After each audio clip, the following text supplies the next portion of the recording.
No gripes, no complaints, no regrets. A mescaline trip report.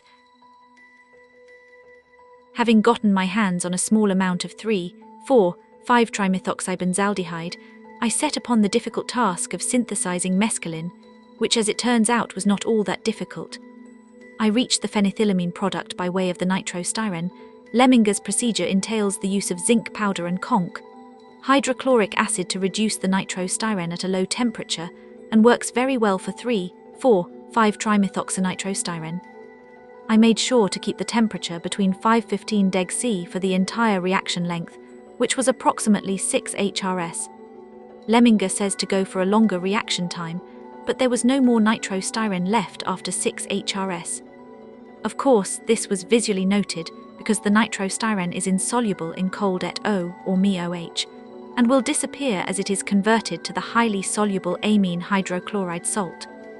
I then proceeded to add 25% NaO very slowly, and with much cooling in an ice bath, zinc hydroxide precipitated and made the liquor a mass of thickness. As more NaOH soln was added, the precipitate became more mobile and finally almost completely dissolved. Trying to extract this thick liquor can be difficult due to the strong emulsions that occur. The trick is to try to dilute the mother liquor as much as is needed and add brine, and with vigilance comes success. Evaporating the organic layer gave a thick oil that was an orange amber-like color. Treating this oil with the correct amount of sulfuric acid solution, see Leminger, gave an immediate precipitate of salt. The salt was collected and dissolved in hot ethanol, which upon cooling deposited a nice tan, sparkly, crystalline solid that amounted to about 750 mg, 50% yield from the nitrostyrene. I separated this amount unequally into 6 capsules and pondered what to do with my creation. So I decided that I would take 2 capsules as a first-time zinker in the land of wizards with mescaline. Amount: mg weight, 155 pounds age. 27. I swallowed the fine poison around 6 p.m.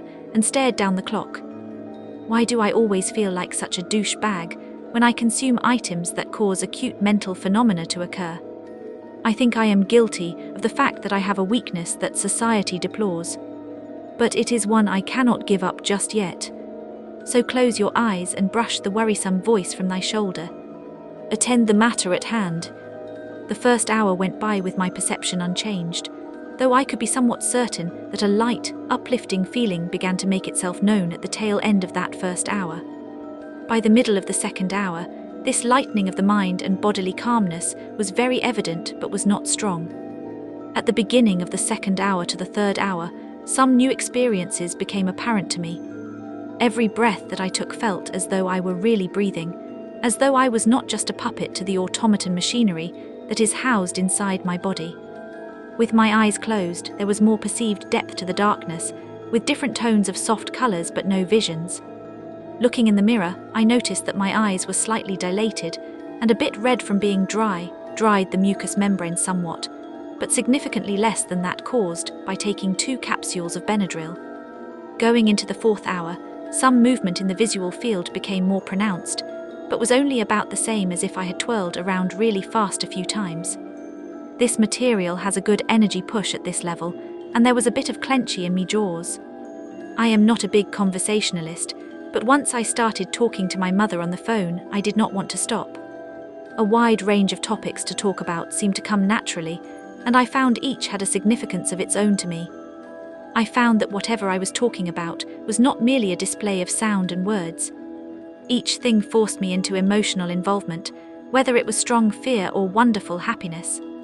The reader should know that this sort of behavior is very unusual for me, as I rarely bring emotion into a conversation. I am very emotionless, so to me this was a profound change, but to other personalities, this amount of mescaline may just make an ordinary evening a bit more interesting.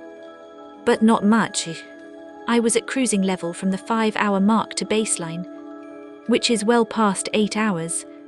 Mescaline gradually wears off, which makes for a smooth entry to normalcy. There were also barely noticeable visual effects and scenes with closed eyes at the 4th hour to about the 6th or 7th hour. And that concludes this ride, but please keep your arms and legs inside the vehicle because we are about to take another. Amount tilde 550 mg, a day to kill may end up killing. 4 capsules down the hatch at noon.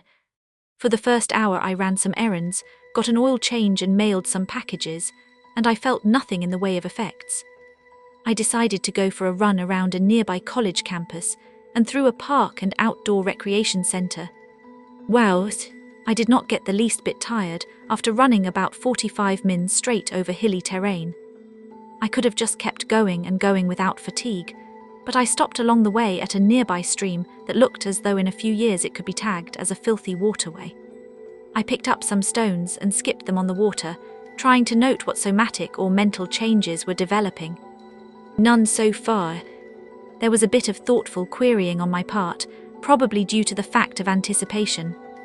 I jogged back to my apartment and took a thorough shower. As I washed, I could feel a more than subtle euphoric lightness in my head. It seemed to have a completely reassuring and relaxing effect on me, in contrast to other psychedelics which usually make me nervous and anxious as the euphoria begins. As I finished dressing, I could feel strong intoxication in the form of a clear, clean headspace and a lung-opening expansion of my chest. My visual field wavered and tilted slightly as if I had a few drinks. Pupils were dilated, and I got out some pre-chosen music to play. As I began to set up the speaker arrangement and prepare for the trip, this was a little over 2 hours after swallowing the pills, things began to accelerate very quickly. A strong humming sensation in my mind and body grew to awareness encompassing reverberations as I sat Indian style on the floor. Upon seating myself, I looked up at the wall about 15 feet in front of me, and that was when the experience started to turn alien. The wall in front of me, of the fake wood design variety, became a mural of figures forming and morphing. They were mostly the heads of animals or unidentifiable shapes. The most remarkable was the noble head of a man-lion that seemed to be there to watch over me and offer a blanket of protection.